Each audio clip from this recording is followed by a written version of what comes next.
Hi guys, today we're going to be learning about the series of events that led to Britain's American colonies revolting, basically the American Revolution. And I worked on this project with a few other of my friends. The French and Indian War. The King of Britain raised the taxes high to pay off the debt of Great Britain, and this occurred after the French-Indian War, or also known as the 7 Years' War. The colonists, however, did not like the high taxes, as they had no representative in British Parliament.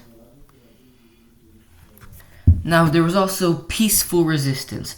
Boycotting and protesting were popular methods to resist the British used by the colonists. A boycott was an event where a group of people refused to buy or do something so the government or court would give the group what they wanted. Protests are when a group of people decide to march on the streets or to court and carry signs stating their cause. Now, another event was the Stamp Act of 1765. The Stamp Act required all paper products, such as newspapers, documents, and playing cards, to be stamped with a special stamp. This stamp cost extra. It was introduced on March 22nd of 1765 by the British Parliament, passed as the Stamp Act, to help pay for British troops stationed in the colonies during the 7 Years' War. This act enraged the colonists, as this act affected the most politically active colonists, such as printers, publishers, and lawyers. Next is the Quartering Act of 1765. The Quartering Act was a British parliamentary provision on amendment to the Annual Mutiny Act, requiring colonial authorities to provide food, drinks, quarters, fuel, and transportation to British forces stationed in their towns or villages. The colonists disliked having to house redcoats in their homes and provide them with provisions. Next is the Townshend Acts of 1767. On June 29 of 1767, the Parliament passed the Townshend Acts. They bear the name of Charles Townshend, Chancellor of Exchequer, who was as the chief treasurer of the British Empire, in charge of economic and financial matters. The Townshend Acts were another way to charge colonists and gain more money from the taxes. This act taxed money on items like glass, lead, and paint.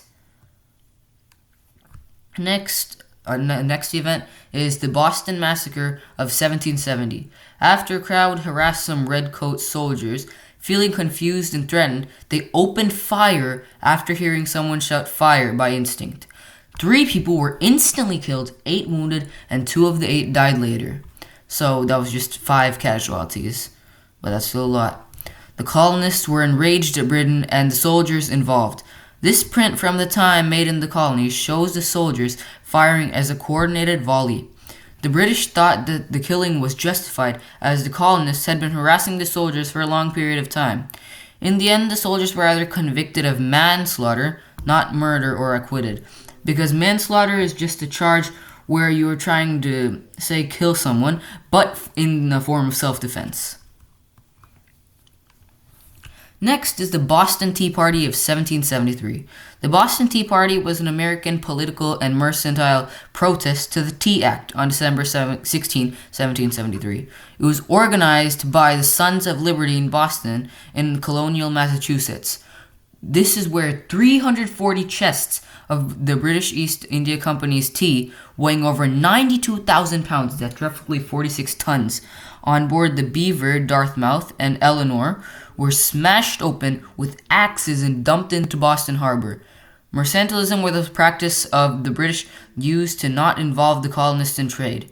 Even if they were involved, they would be taxed. This act of defiance against the Tea Act enraged the British. Next is the Intolerable Acts, the Coercive Acts. The colony of Massachusetts lost its relative independence, and the Boston Harbor was shut down. This shut down a lot of trade. The Coercive Act of 1774. These 4 acts, known as the Intolerable Acts in the American colonies, were a series of 4 laws passed by the British Parliament to punish the colony of Massachusetts Bay for the Boston Tea Party.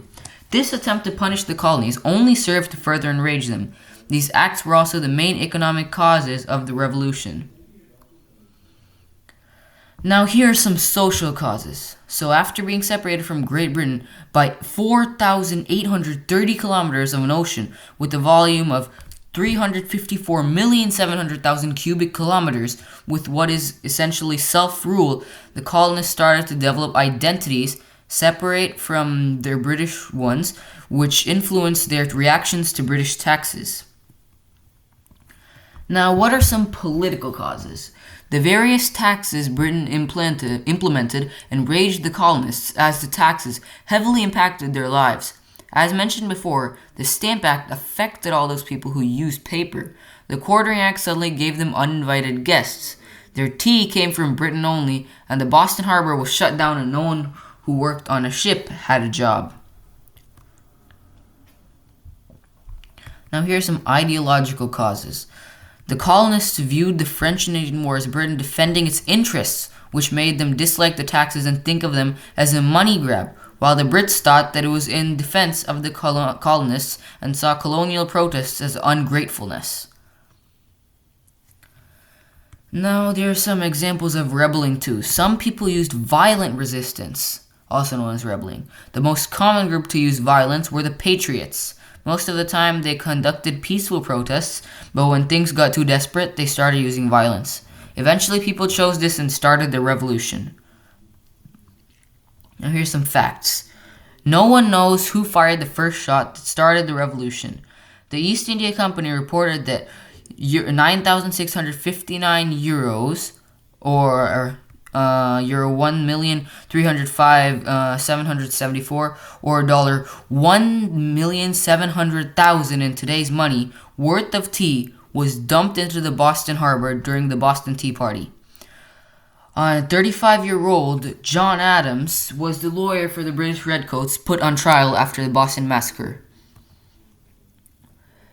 Now, here's an activity. Try to find the colony of Connecticut. The colony names have been censored.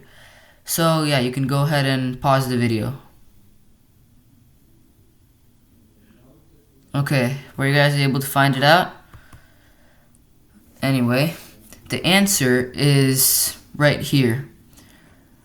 Around, where? This small segment here. This was the colony of Connecticut. Now, here's the effect on the British. The British were fed up with the colonists for continuing to boycott them and respond with increasingly harsher penalties. This had the effect of increasingly offending the colonists. Now, this was the effect on the colonists themselves. These acts enraged the colonists and pushed the colonies just a little bit closer to revolution and independence. As the British government raised the taxes for many normal services and items, some of the colonists got frustrated and started rebelling against the British government. This eventually led to the revolution. The end. Thank you for watching.